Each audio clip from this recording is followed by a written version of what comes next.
90 victims, and their portraits. The story of the most terrible maniac in the U.S. As if drawn by a child's hand, the portraits shown on the video, FBI officers seized from the American serial killer Samuel Little. The FBI hopes that the sketches will help identify the victims of the maniac. Little was sentenced to life imprisonment for the murders of 3 women. But shortly before his death in prison, the criminal confessed that in 35 years he killed a total of 90 people. Why couldn't the maniac be caught for decades? And why did he draw portraits of his victims? This is covered by the program Mysteries of Mankind, with Oleg Shishkin on REN TV. The son of a prostitute with problems at school, his criminal career stretched over several decades. He has the blood of at least 50 victims on his hands. FBI agents have called Samuel Little the most prolific serial killer in American history. Little was known by the name of Samuel McDowell. This means that he was detained 26 times in 11 states, such as California and Florida. He was accused of shoplifting, attempted rape, and robberies, said lawyer Yevgeny Rosenberg. Incredibly, the maniac was only convicted of murder when he was 74 years old. The case of Samuel Little is often referred to as the most notorious failure of the American police. Samuel Little was born on July 7, 1940, in Reynolds, Georgia.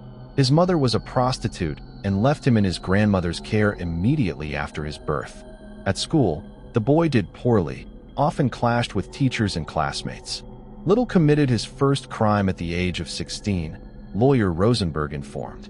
He stole a bicycle, for which he was placed in a special school. After he was released, he was a law-abiding citizen for a while. After that, a series of crimes followed, such as burglary. Saw the neck, the first crimes of the monster. Little committed his first murder at the age of 29. At the bar, his attention was drawn to a tall blonde in a red dress. As it would later become clear, the maniac had a morbid fascination with women's necks. He will tell about this crime himself. The girl touched her neck. He would call it a signal from above. A little later, he will meet her, take her to the forest. After he hits her, she will lose consciousness. He will strangle her and commit sexual acts, lawyer Rosenberg said. Little did not hide the traces of his crimes. He simply left the bodies of the victims in roadside canals and forests and on riverbanks. Little committed his murders according to the same pattern, Rosenberg said. He would later be known as the Beat the Souls killer. One of his subsequent murders was that of Martha Cunningham. He strangled her, dragged her body into the woods, and left it in the bushes. It's hard to believe, but the police didn't even try to find Martha Cunningham's killer.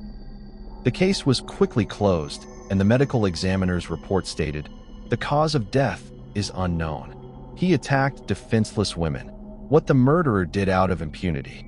Such negligent attitude of the police to the investigation of both murders finally convinced Little of his impunity. One of the girls, by the name of Smith, in 76.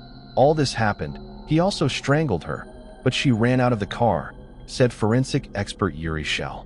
She ran to the nearest house and called the police. The police found in his car what he stole from her, jewelry, her clothes. Found and will be punished as he deserves. However, Little spent only 3 months behind bars, as the girl he attacked was deemed unreliable by the court. Maniacs are divided into certain types, said lawyer Rosenberg. Little belonged to the category of maniacs, missionaries. They kill certain segments of the population. In this case, Little was killing prostitutes. His mother was a prostitute. And all the hatred he felt for her, he took it out on his victims. Most of Little's victims were prostitutes, homeless people, or drug addicts. Therefore, the police were in no hurry to find them, and the relatives of the victims who testified were not trusted by the jury. Little was left unpunished again and again. He was never caught in a murder case, said forensic scientist Yuri Shell. He was a suspect, and he was even charged with murder. But twice, the jury acquitted him due to insufficient evidence. For example, his hair was found on one of the victims. She was murdered, but the jury deemed this insufficient proof of his involvement in the murder. In 1984, Little was finally imprisoned for assaulting a girl and attempting to rape her. In San Diego, patrol officers apprehended him in the middle of a crime. He was beating and choking his victim in the back seat of a car. Little was convicted, but already in 1987, he was released and immediately moved to Los Angeles. There, the maniac committed at least 10 more murders. How was the killer finally captured?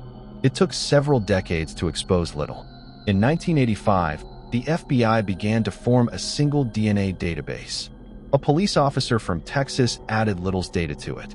When he was arrested for drug possession in 2012, DNA testing confirmed his involvement in 3 murders that had occurred 30 years earlier. The criminal was detained at a homeless shelter in Kentucky. At the time, he was already wanted by the police for drug trafficking, said Attorney Rosenberg. It was known that he used a specific social security card, which he used to pay at a well-known shopping mall, which later helped the police locate and apprehend him. In 2014, the results of the DNA test were presented in court. Little was found guilty and sentenced to life imprisonment without the possibility of parole. In the courtroom, he continued to insist on his innocence.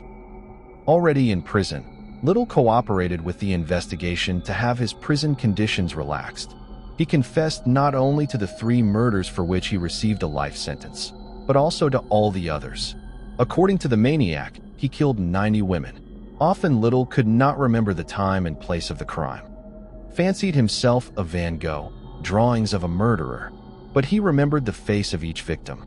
To make the work easier for the investigators, he painted portraits of all his victims. It turned out that he remembers the smallest details, said forensic expert Yuri Shell. He even remembers the color of her eyes.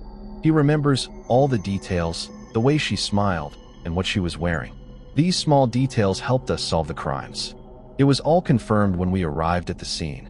Little was always interested in painting, studied the works of the Impressionists, and sometimes compared himself to Van Gogh in conversations with journalists.